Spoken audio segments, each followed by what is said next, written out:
था या मुझे घर से निकालने के लिए तमाशा कर रही है? तुम्हें मैं घर से नहीं निकाल रही, बल्कि मैं जा रही। क्या? खालिद के पास जाओ और बात करके इस मौजू को बंद करो। ओजान को इसका इल्म ना हो। मैं जब तक उन लोगों से बदले नहीं ले लेता जिन्होंने ऐसा किया है, मैं आपकी बात नहीं सुनूंगा। जानता हूँ कि चच्ची ने मुझसे वो जगह जो मुझे बहुत अजीज थी छीन ली है। पीछे हटाओ, पीछे हटाओ, चले मेरे साथ।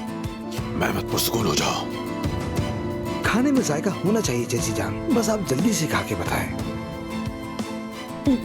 जिंदगी में ऐसी मजेदार चीज नहीं खाई मैंने।